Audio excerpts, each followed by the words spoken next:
If we're doing classical text, we need to start looking at classical text, especially from Africa. We don't hear that talked about quite a bit. We go everywhere else but to the continent. And to me, that's important. And I guess I've made it a bit of my mission to keep talking about this. So I leave very encouraged knowing that it is possible. If we are going to give the care and the time and the investments that we give to all other classical work to it, we'll actually come to the understanding that it is possible to do it. Shoyinka can be done in spaces like this.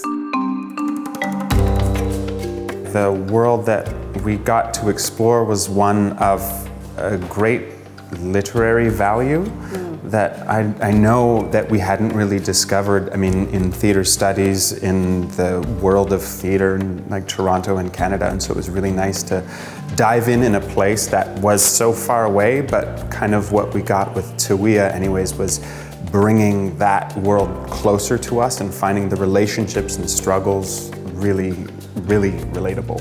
What we've really been uncovering in our time together is the universality of these issues. The specifics are specific, but the universality of people's struggles are the same. So, we tell these stories because there's a message in them for humanity.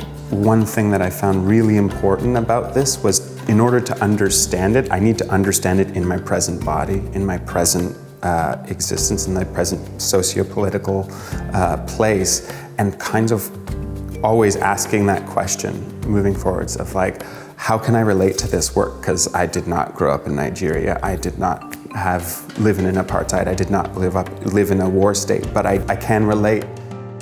The musicality to his language, there's a rhythm, a poetic rhythm and a cadence and a phrasing to it that is really distinct, like nothing I've ever heard before. You can compare certain things to iambic pentameter, things like that. You can make those comparisons, but it really is unique unto itself.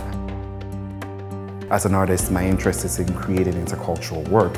So if you're able to actually understand the culture to its specifics, you're actually able to invite others into the human experience that exists within the culture. And that was something that I wanted to share with the group that I was working with. I needed them to understand where Nigeria was at that point, where Shoyinka was at that point, what the cultural traditions were at that point, to learn new things that you might not be familiar with. And all that was in the room. I think there's always, and this is a statement I use quite often, there is universality in specificity.